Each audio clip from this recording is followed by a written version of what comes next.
Got some breaking news. Brandon Peters, quarterback transfer, started the first couple games of the season for the Illini. He is out today, officially ruled out by Illinois Stats and Info about 30 minutes ago. So we're going to go to our field team, Brett and Jeremy. Guys, breaking news. It is going to be the Matt Robinson and maybe Isaiah Williams show today for the Illini.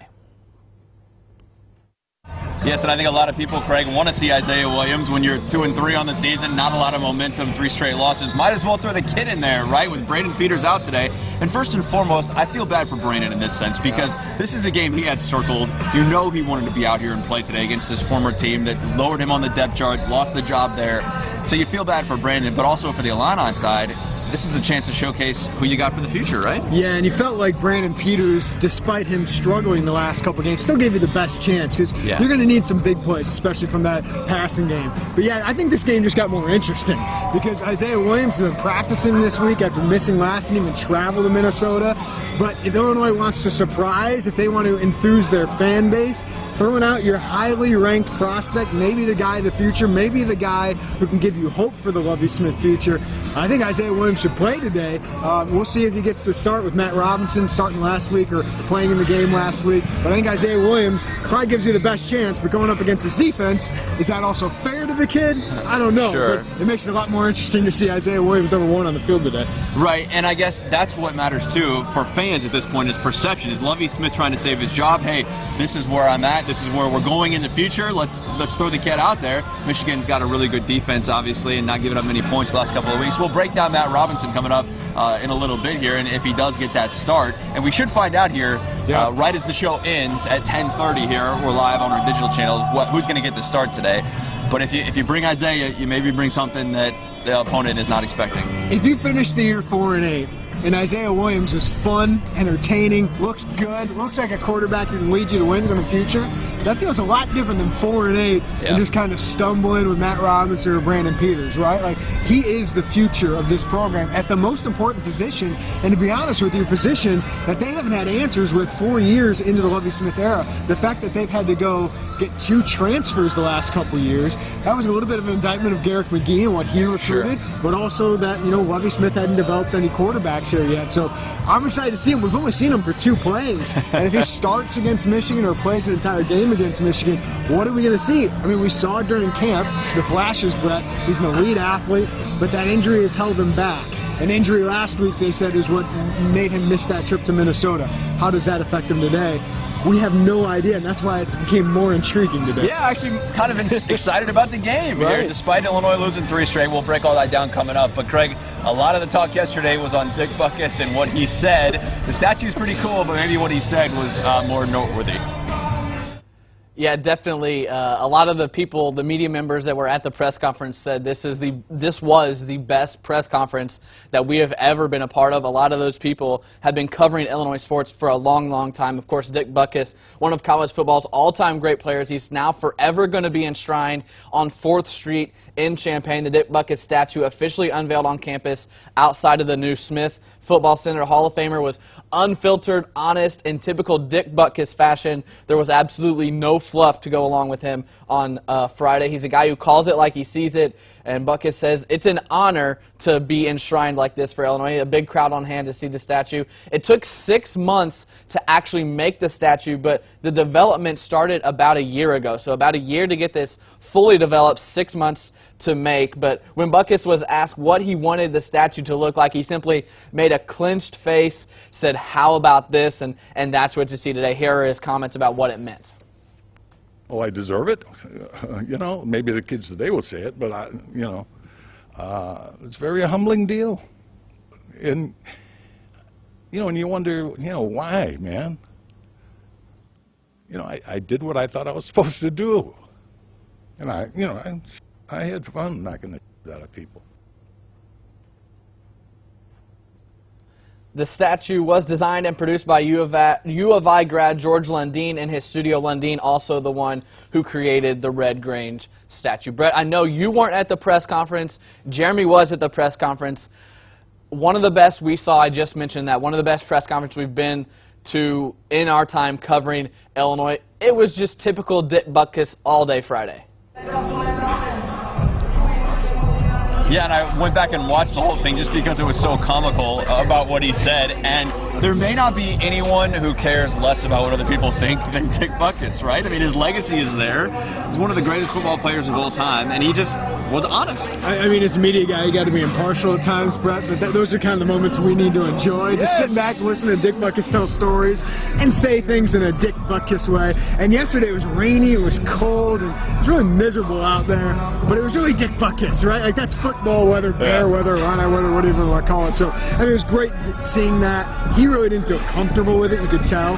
He played it up for the crowd a little bit, the statue, but he's all about team, and I think that's what Illinois wanted to emulate there. But what a great thing to have Red Grange on one side, Dick Butkus on the other. It shows the history of Illinois, and it's a nice selling point for Illinois, but most importantly, just Dick Butkus is going to be there forever, Red Grange is going to be there forever. We should be proud of that. Yeah, and two iconic figures, not just in Illinois history, but in college football history of all time of the sport, and they both call Illinois home, and that's certainly important for the fan base and to get excited. And one of those monuments, too, I think there's so many people that go to that Red Grange statue. It's a meeting place, it's a nice monument, it's a great picture, and now fans will have that on the east side. Yeah. So now something on the west and something on the east side. But I love that Dick was just honest. Even when it came to Lovie Smith, when it came to the Bears, when it came to talking to the team, he just said, hey, I'm not doing that anymore.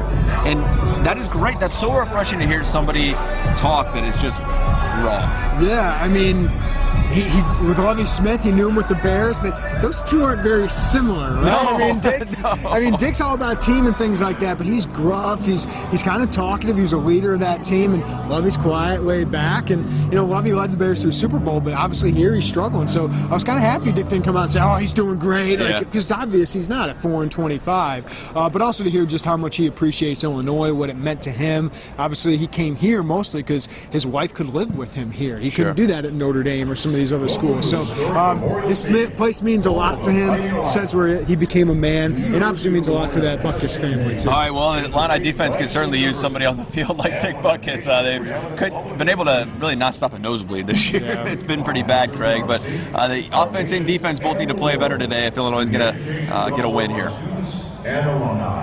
Yeah, we're going to shift to the actual team here now, but before, we just got our Facebook Live going. We had some issues there, so if you're on our Facebook Live, I got it pulled up right here. If you have any questions for me, Brett, Jeremy, ask us on the Facebook Live. We will try and get those answered for you. But yeah, this year's team coming off a 23-point loss at Minnesota, and it only gets harder from here. Next two games, probably the toughest two on the schedule, hosting Michigan today, then next week, number 8, Wisconsin. There's a lot to fix if they want those two games to be close. The defense, once again, porous, like they just mentioned in Minneapolis. Gophers ran for 332 yards, but the offense is just as concerning. Illinois hasn't mustered 300 yards of offense in either of their last two games.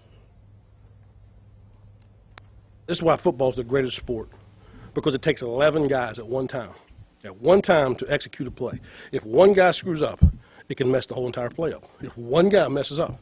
But if all 11 do their job and do what they're supposed to and strain to the edge of the whistle, then great things can happen. And I think that's what we got to get back to. You know, we all have to work together as a unit. You know, when one guy misses a block, a receiver can miss a block. If the O-line does his job and the play goes for 7 instead of, 50. I just think we all need to hone in on doing our jobs, and, just get Reggie going, because when he gets going, he's the best.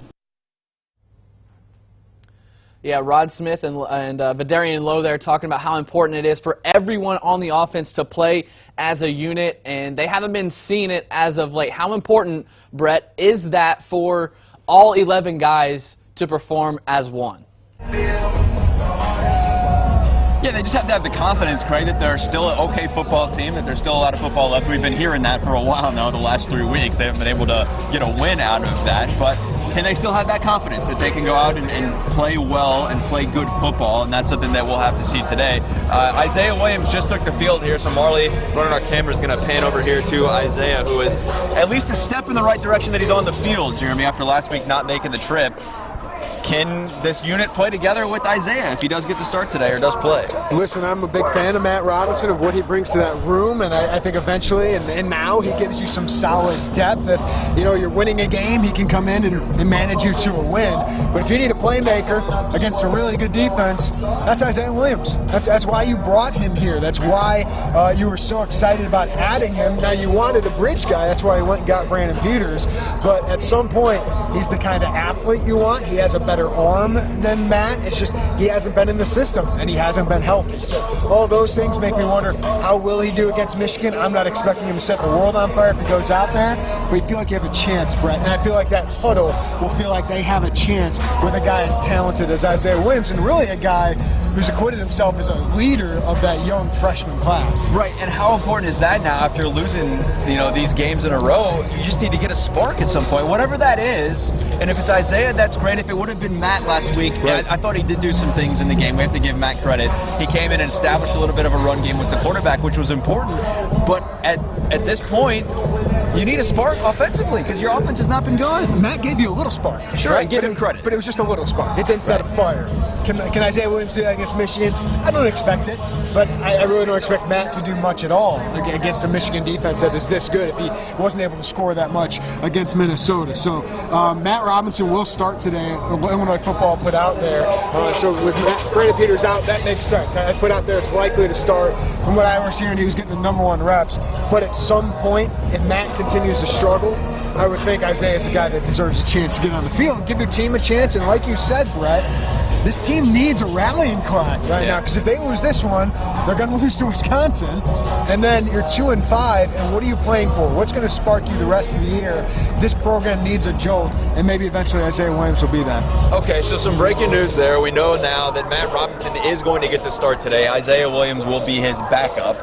The question then, in my mind, Jeremy, becomes, will we see Isaiah Williams today, and when if we do? How long is the leash? Exactly. I think he'll play regardless. I'm sure they'll probably have some series in there, or at least some packages where Isaiah goes. And that's the big question, Brett, is Matt Robinson's been getting a bulk of the backup reps all year so far, right? Even dating back to training camp. Isaiah Williams at one point felt like he could be that guy, then he suffered that injury, and it set him back. He hasn't gotten a lot of reps in practice. Now this week, with Brandon out, he did. You heard yesterday Rod Smith say that they were preparing both these guys for the game, so I think that's what they're looking for, right? Yeah, and Trayvon Sidney also out today. He is coming by right now on some crutches. He went out late last week against Minnesota, and that was an ugly injury. Yeah, that did not look good from where he was at. That was difficult because he was having his best game as an Illini, and felt like he was finally getting to go in that slot, and I got to give Matt Robinson a lot of credit there. He was getting him involved. Brandon Peters had really struggled to get him the ball. It's one thing I liked about Matt. He kind of spread the ball out. Felt like at times Brandon Peters was kind of focused on Ricky Smalling. Yeah. Obviously, Ricky struggled with 3 drops. So did a future high draft pick in Tyler Johnson. You need him to come back. But now Donnie Navarro, he got involved last week. How much more involved does he get? Dom Stampley's been really inconsistent. So we're talking about the quarterbacks. The receivers need to be better too. The protection needs to be better, and the run game certainly needs to be better. All right, Craig, well, that was a lot we just covered there with some news that came out about Matt Robinson, Isaiah Williams on the field and dressed. That's a positive thing for Illini fans. A lot of stuff happening here on the Illini Nation pregame show, and this is why we do this, because we're on the field. We're giving you up to the minute updates here and up to the second updates. But Craig, what do you think about Robinson getting the start today?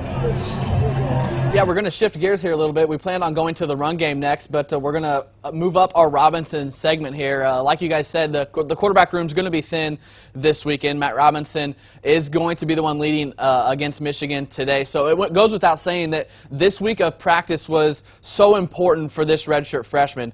Last Saturday were his first meaningful minutes of his career in that loss against Minnesota. So now with Peters out, of course, Isaiah Williams nursing some sort of injury because he didn't even make the trip to Minnesota last week. Robinson had to be laser focused in practice this week. Here was Lovey about how important this week of practice was for Robinson. We tell our backups to expect if the guy above me goes down first snap, am I ready to go? So you have to prepare yourself that way. And a lot of it will be with mental reps. But I would say, yes, there's a little bit different approach that Matt is thinking about right now. Every rep you take in practice is gold. It's gold. And you gotta approach it that way. It's a Big Ten championship rep, every rep. And when you approach it that way from every position, we'll get the product that we want. And that's what we continue to keep preaching.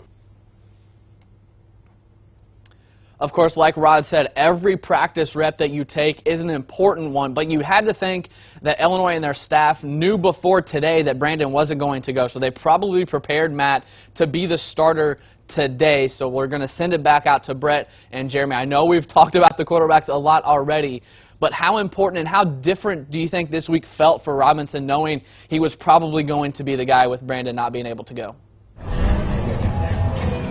Yeah, I think it just amps up your preparation a little bit. And look, these guys always say they prepare to be a starter, and that's fine. They can talk about mental reps, and that's fine when you're not getting the reps in practice. I'm not a huge believer in all of that. Once you know you're going to get the start, it's different.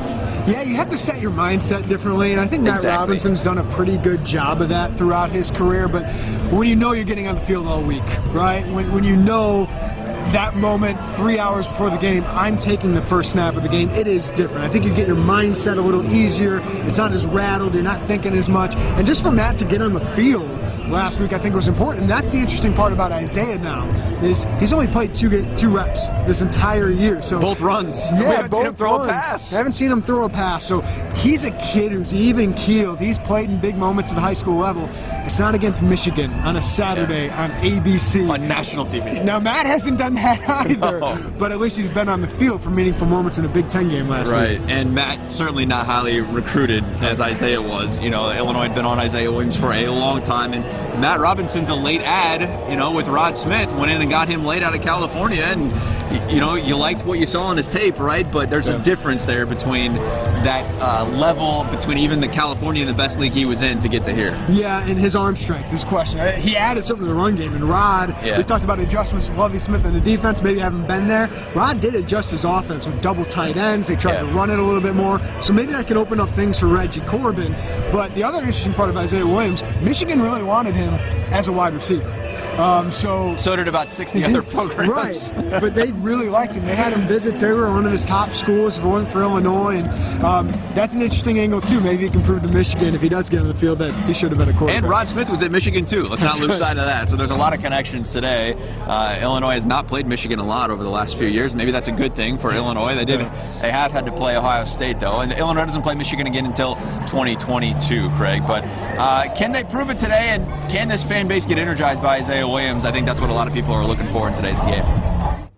Yeah, definitely right now Isaiah Williams is the draw to get people to the stadium. Him along with a couple other entertaining guys on the team. But you guys mentioned Rod Smith. We're going to touch on him now.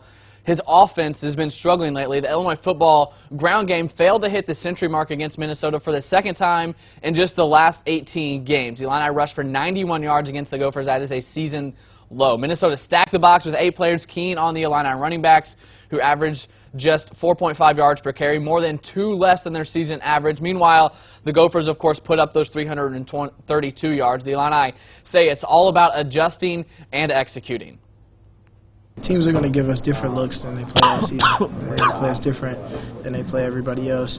But it comes down to us being able to listen, adjust, and do what the coaches are telling us to do. There's some things, like I said, we got to get cleaned up that can help us. But I think people are starting to tune in a little bit more to try to take the run away by adding extra numbers. And that's nothing new. I mean, it's just a matter of us executing. This is a perfect segue here, Brett. I heard you guys react in my ear, so I checked Twitter, and here we go. Chase Brown has been granted a waiver on appeal and immediately eligible. That is the twin brother of safety Sidney Brown. Chase Brown is a running back, so this is a perfect segue here. He is available against Michigan today, so they got to get the running game going somehow. Is Chase Brown going to make an impact today in his first eligible game as an Illini? Yeah, we'll have to see. That's shocking to me. I mean, number one, he's gonna play the whole year here, right? He's gonna waste the year of eligibility. Not waste, because he's still gonna get a lot of playing time with 7 games left. But how does Chase Brown get this and Luke Ford doesn't? And also, where did this come from? Well, Chase, I mean, he is getting to be with his brother. Sure. So that might have an impact there. He also went to Western Michigan to be an aviation major and get a scholarship to do that so he could pay for it. But it didn't cover the $50,000 fees of aviation fees. So the NCAA might have said, okay, he thought he was getting a different deal at Western Michigan. So I'm just totally speculating, but knowing his story, that might check out a little bit more. Now, sure. I think Luke Ford should have probably had eligibility anyway, but based on the rules, Luke didn't apply. Maybe that family angle, financial angle is why Chase is there. Now, he doesn't have to blow a red shirt if he only plays 4 games or fewer. Sure. But I like Chase Brown. I think he's a really dynamic running back, and without Mike Epstein, I think he's their most complete guy at that position because he's fast, he's big and physical, he can catch the ball a little bit. He played Michigan last year and averaged about 6 yards per carry for Western Michigan, so this is really intriguing to me too. This game's getting a lot more interesting now that Chase Brown's available, and this came out of nowhere, so we're both shocked by this. Yeah, that's breaking news here, and we're on the field, we're reacting to it live. This is why we do this, right? But does he make an impact today? Does he play? And yes, he should, in my opinion, because he's been practicing since the start of practice. Remember, this was a late add too, a big surprise once camp started that they're going to get another running back. And with Mike Epstein out, I think this makes all the sense in the world for them to plug and play. Well, Dre Brown, I still think needs to get the ball more. So that he played that kind of role. I would still expect Dre Brown and Rayvon Bonner to be those guys. Plus, Chase hasn't gotten, again, like Isaiah, a lot of reps in practice because they're not going to give reps to a guy they think is going to sit out the entire year. So is he good blocking? Can they trust him blocking? I think that's really important at the running back position. But you add another athlete, maybe he's a guy you can add on special teams. I saw Nick Bedanzo, a kid, freshman who's been playing special teams, is out today. So is Dale Von Campbell,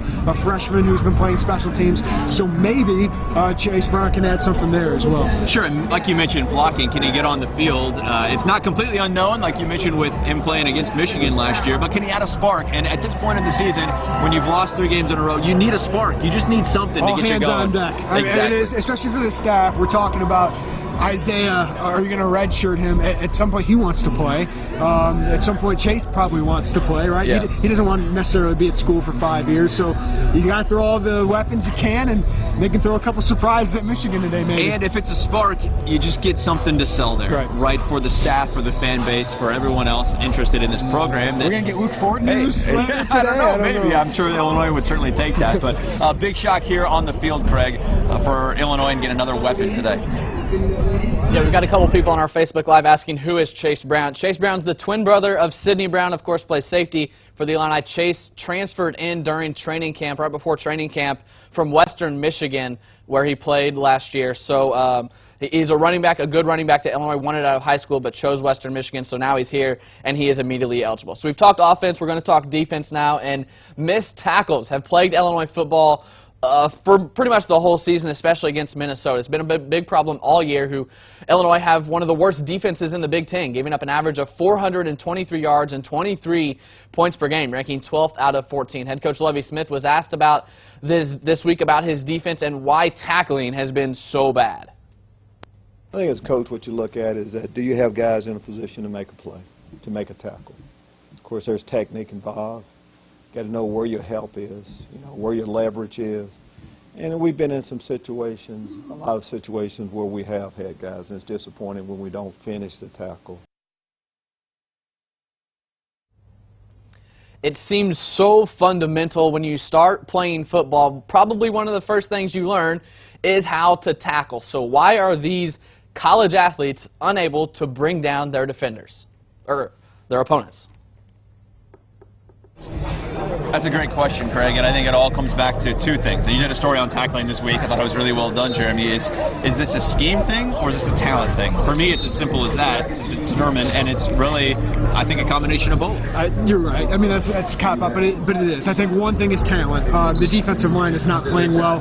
Olalole Batiku might have 7 sacks, but 3.5 came against UConn, and he hasn't been that impressive the last couple weeks. Jamal Moran's probably been the best defensive tackle on this group. The rest of the group really needs to improve, and we're seeing behind us. They need to win some one-on-one battles, but that's also putting the guys in the back end in some one-on-one situations, and they're not wrapping up and tackling. They're missing, whether that's speed, quickness, but also I think it's Lovie Smith doesn't tackle in practice that much. It's something he did in the NFL, but I talked to Jay Lehman, a tackling expert. He said college kids, Mark D'Antonio does it, Kirk Ferentz, they tackle every week. NFL guys, that's their job. They've been doing it forever. They know how to do it. College kids need to practice it a little bit more. Yeah, and I completely agree with that. I've always thought it's a little strange that Lovie doesn't wrap up, or tackle to the ground, even in training camp. Well, most of the injuries happen in non-contact, right? Right. I mean, look at Marquez Beeson. Right. It's not a tackling injury. It's just non-contact. Yeah. I mean, so, once a week, do something like that, but that's what he does. He's been successful with it in the NFL, but it hasn't worked yet here. So I figured he would have changed some things up, but it's not just tackling on defense. They had missed assignments.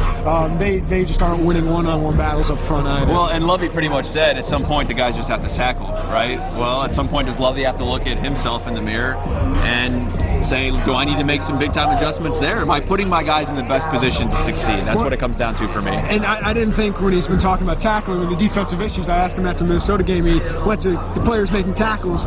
Putting on the players, it doesn't sound very good right now, especially when you've had chances to make adjustments.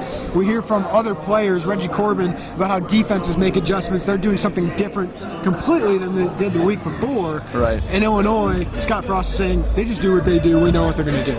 Like, that's just not been a good look for him. And he put it on himself this year to call himself defense coordinator, and so far the results aren't good. Last 11 games, Illinois is allowing 280 rushing yards, 45 points a game. See, and to me, that's just such a terrible coaching look to just put it on your players. And, I mean, as a coach, in my eyes, you're a teacher. And if a teacher is not getting the most out of its student, then the teacher needs to adjust to figure out how to teach better. This team is underwhelming.